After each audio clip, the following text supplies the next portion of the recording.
back to Sparks and Recreation. In today's video, we're going to talk about the Watkins Glen KOA. Unfortunately, we had made a whole bunch of videos with time lapses and showing all the amenities, and then the video's corrupted. So this is going to be about 2 weeks after the actual stay there, and we're going to give you kind of what we think about it and the footage that I do have left of like the miniature golf and things like that.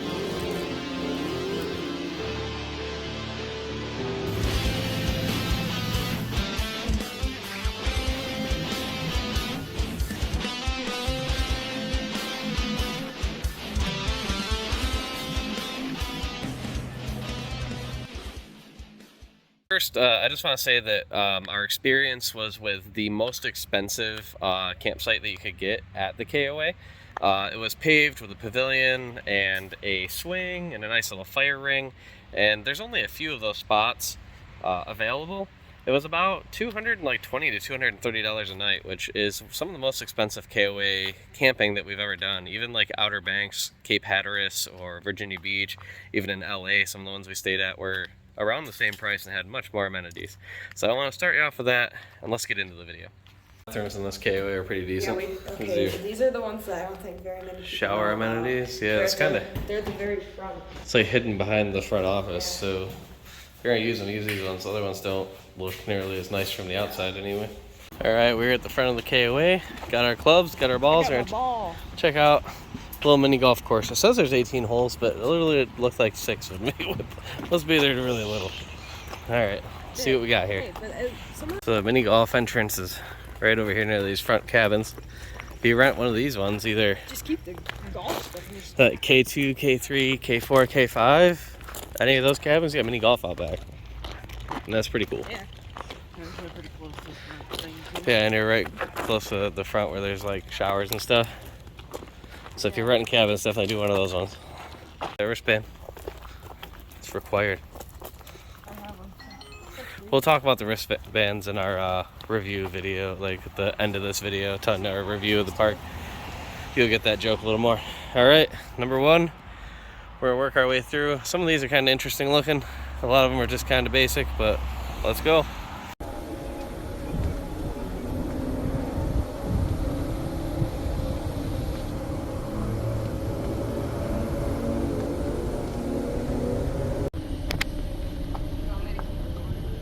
Yeah, just keep recording your side, I guess.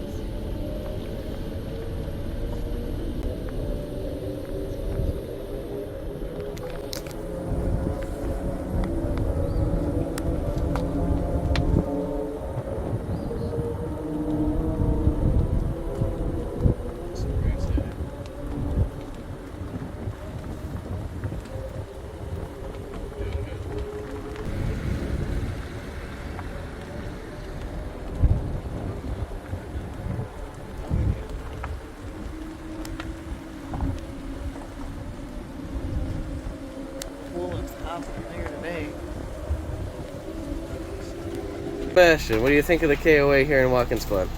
It's good. Really big. Mini golf was kind of bad. We didn't do the water slide, but it looked fun. There was rock climbing as well. What would you rate it? Well, 7 out of 10. 7 out of 10? That's pretty good. Would you come back? Little kids, this is probably pretty fun. They have like a park over there for like little kids. They have stuff for the little kids to do. Over somewhere else over there. Nice. So yeah, it's pretty good. Alright. Well, thank you for the review, Sebastian. This is my review of the KOA here at Watkins Glen. I did not like it quite as much as the kids did, but I'm not a kid, so I guess I don't see it from their perspective.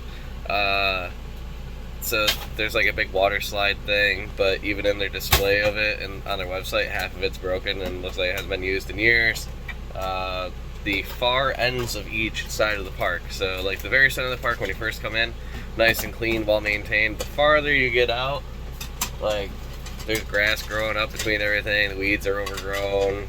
Over near the little fishing pond, looks like nobody's even been over there in years. There's like abandoned vehicles out next to the stuff. I would give this like a 5.5 out of 10.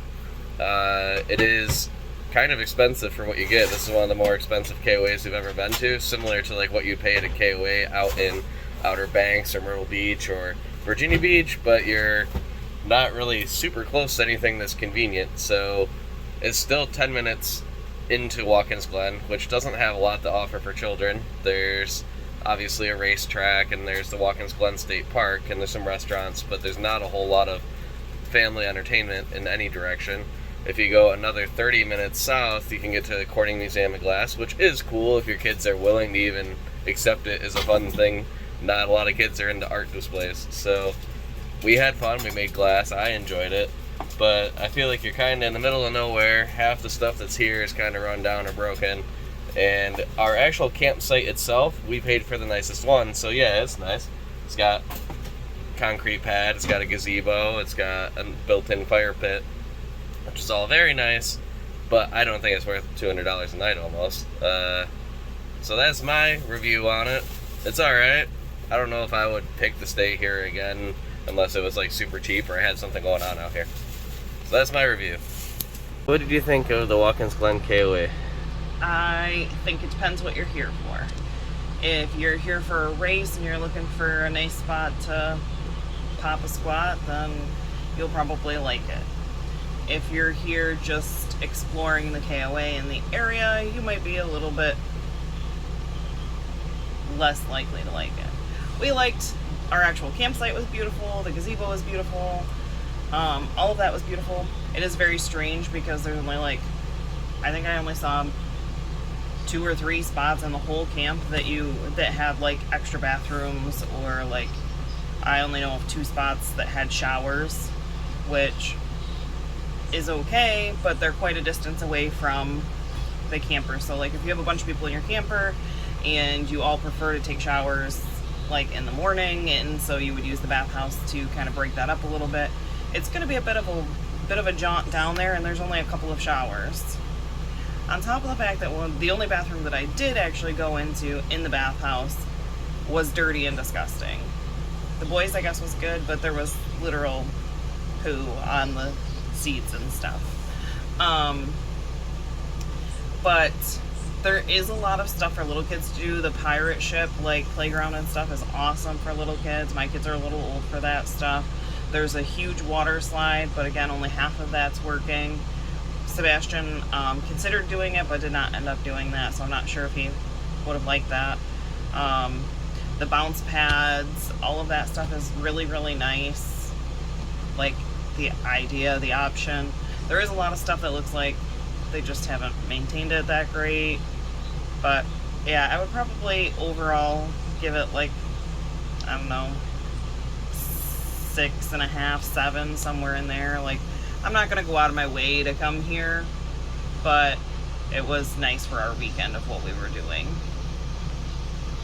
Maggie, what do you think of the KOA here? The KOA was pretty nice. I would give it like a 8 out of 10 because all the stuff here was pretty nice. There's stuff to do for everybody. It's just nice, I guess. Yeah. Would you come back? Yeah. Well, thank you for your quick review, Maggie.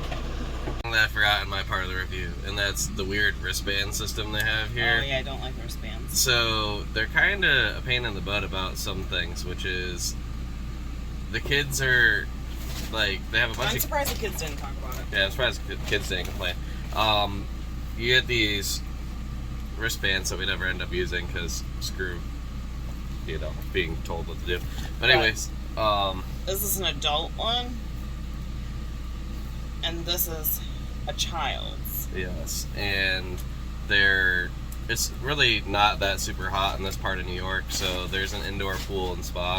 It has like 100 cameras in it with like a buzz-in system, and you gotta hold up your wristband, and kids are only allowed in certain things, adults are allowed in other things because they don't want kids in hot tubs. And like a kid came over and put his feet in the hot tub to warm up for a second, and they got on this like megaphone thing, like, nobody knew what was going on. They're just screaming until the kid got out of the hot tub.